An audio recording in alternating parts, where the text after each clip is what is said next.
Bismillahirrahmanirrahim. Assalamualaikum warahmatullahi wabarakatuh. Kami dari kelompok 2 akan mempresentasikan materi pada hari ini, yaitu tujuan penyusunan laporan ilmiah dengan anggota Rina Iswantini dan Eriska Aryani. Pengertian laporan ilmiah. Laporan ilmiah adalah laporan yang disusun melalui tahapan berdasarkan teori tertentu dan menggunakan metode ilmiah yang sudah disepakati oleh para ilmuwan menurut Zainal Arifin 1993. Yang selanjutnya, dasar membuat laporan. Terdapat 5 hal yang menjadi dasar dalam membuat laporan, antara lain: yang pertama, kegiatan menulis laporan ilmiah merupakan kegiatan terakhir dari suatu kegiatan ilmiah. Yang kedua, laporan ilmiah mengemukakan permasalahan yang ditulis secara benar, jelas, terperinci, dan ringkas. Yang ketiga, laporan ilmiah merupakan media yang baik untuk berkomunikasi di lingkungan akademisi atau sesama ilmuwan. Yang keempat, laporan ilmiah merupakan suatu dokumen tentang kegiatan ilmiah dalam memecahkan masalah secara jujur, jelas, dan tepat, tentang prosedur, alat, hasil temuan, serta implikasinya. Yang kelima, laporan ilmiah dapat digunakan sebagai acuan bagi ilmuwan lain, sehingga syarat-syarat tulisan ilmiah berlaku juga untuk laporan.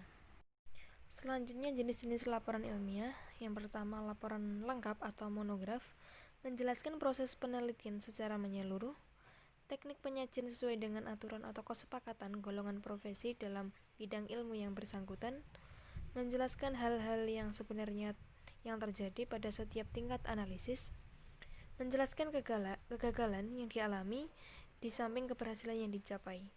Organisasi laporan harus disusun secara sistematis, misalnya judul bab, subbab, dan seterusnya haruslah padat dan jelas. Yang kedua, artikel ilmiah. Artikel ilmiah biasanya merupakan perasaan dari laporan lengkap. Isi artikel ilmiah harus difokuskan kepada masalah penelitian tunggal yang objektif. Artikel ilmiah merupakan pemantapan informasi tentang materi-materi yang terdapat dalam laporan lengkap. Yang ketiga, laporan ringkas. Laporan ringkas adalah penulisan kembali isi laporan atau artikel dalam bentuk yang lebih mudah dimengerti dengan bahasa yang tidak terlalu teknis atau untuk konsumsi masyarakat umum. Selanjutnya, syarat laporan ilmiah. Yang pertama, ada komunikatif, yaitu uraian yang disampaikan dapat dipahami pembaca. Yang kedua, bernalar, yaitu tulisan itu harus sistematis, berurutan secara logis dan kohesi dan koherensi, dan mengikuti metode ilmiah yang tepat, dipaparkan secara objektif, benar, dan dapat dipertanggungjawabkan. Yang ketiga, ada ekonomis, yaitu kata atau kalimat yang ditulis hendaknya diseleksi sedemikian rupa sehingga tersusun secara padat dan berisi. Yang keempat, berdasarkan landasan teori yang kuat, yaitu suatu hasil karya ilmiah bukan subjektivitas penulisnya, tetapi harus berlandasan pada teori-teori tertentu yang dikuasai secara mendalam oleh penulis. Yang selanjutnya, ada tulisan harus relevan dengan disiplin ilmu, yaitu tulisan ilmiah itu ditulis oleh seseorang yang menguasai suatu bidang ilmu tertentu. Maka tulisan ilmiah harus menunjukkan kedalaman wawasan dan kecermatan pikiran berkaitan dengan disiplin ilmu. Yang selanjutnya, memiliki sumber penopang mutakhir, yaitu tulisan ilmiah harus mempergunakan landasan teori berupa teori mutakhir atau baru. Yang selanjutnya, bertanggung jawab, yaitu sumber data, buku acuan, dan kutipan harus secara bertanggung jawab disebutkan dan ditulis dalam karya ilmiah. Yang selanjutnya, sistematika laporan ilmiah. Laporan ilmiah dapat berbentuk naskah atau buku karena berisi hal-hal yang terperinci berkaitan dengan data-data yang akurat dan lengkap. Laporan ilmiah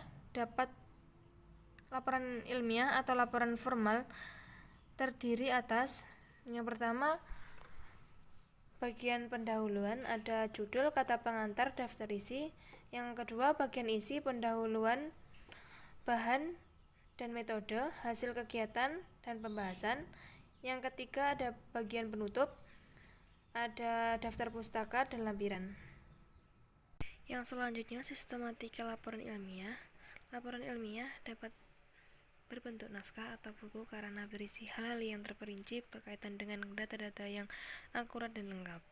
Laporan ilmiah atau laporan formal terdiri atas yang pertama bagian pendahuluan, ada judul, kata pengantar, dan daftar isi.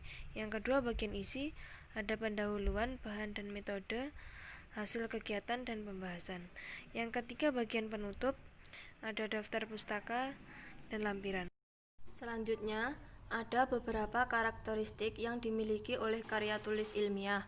Beberapa diantaranya adalah yang pertama yaitu mengacu pada teori. Teori di sini dibutuhkan sebagai landasan berpikir dalam pembahasan suatu masalah. Kemudian yang kedua adalah lugas. Lugas artinya tidak emosional, tidak kritis, dan tidak menimbulkan interpretasi lain. Kemudian yang ketiga adalah logis. Logis artinya mengacu pada pembahasan yang rasional dengan urutan yang konsisten. Kemudian yang keempat ada efisien. Efisien artinya mempergunakan kata, kalimat, dan bahasa yang baik sesuai dan mudah dipahami. Selanjutnya ada efektif.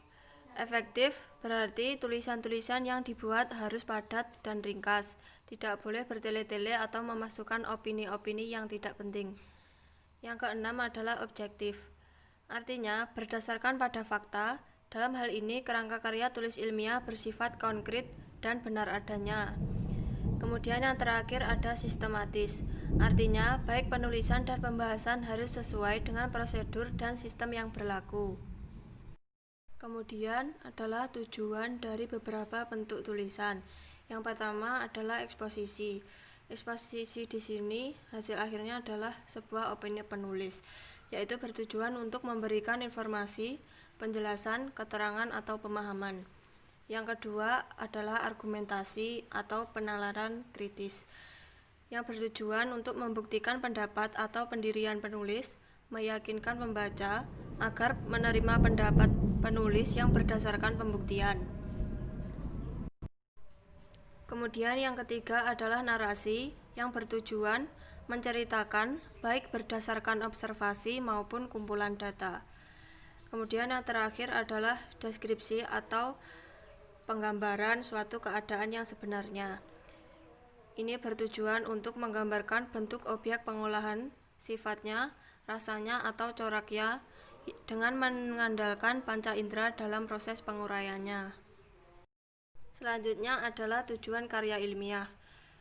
Ada 5 tujuan. Yang pertama adalah sebagai wahana melatih mengungkapkan pemikiran atau hasil penelitiannya dalam bentuk tulisan ilmiah yang sistematis dan metodologis. Kemudian yang kedua adalah menumbuhkan etos ilmiah di kalangan mahasiswa sehingga tidak hanya menjadi konsumen ilmu pengetahuan, tetapi juga mampu menjadi penghasil pemikiran dan karya tulis dalam bidang ilmu pengetahuan, terutama setelah penyelesaian studinya. Kemudian yang ketiga, karya ilmiah yang telah ditulis itu diharapkan menjadi wahana transformasi pengetahuan antara sekolah dengan masyarakat atau orang-orang yang berniat membacanya. Yang keempat adalah membuktikan potensi dan wawasan ilmiah yang dimiliki mahasiswa dalam menghadapi dan menyelesaikan masalah dalam bentuk karya ilmiah setelah yang bersangkutan memperoleh pengetahuan dan pendidikan dari jurusannya.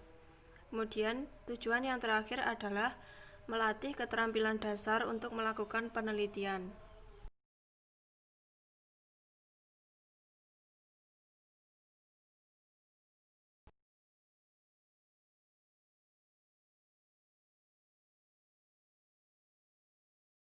Yang terakhir adalah manfaat karya ilmiah. Manfaat penyusunan karya ilmiah bagi penulis adalah sebagai berikut. Yang pertama, melatih untuk mengembangkan keterampilan membaca yang efektif. Yang kedua, melatih untuk menggabungkan hasil bacaan dari berbagai sumber. Yang ketiga, mengenalkan dengan kegiatan kepustakaan. Yang keempat, meningkatkan pengorganisasian fakta atau data secara jelas dan sistematis.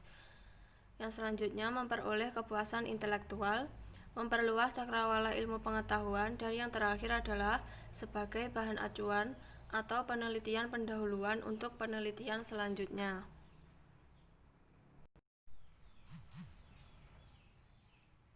Demikian presentasi dari kelompok kami. Apabila ada kurang lebihnya kami mohon maaf. Wassalamualaikum warahmatullahi wabarakatuh.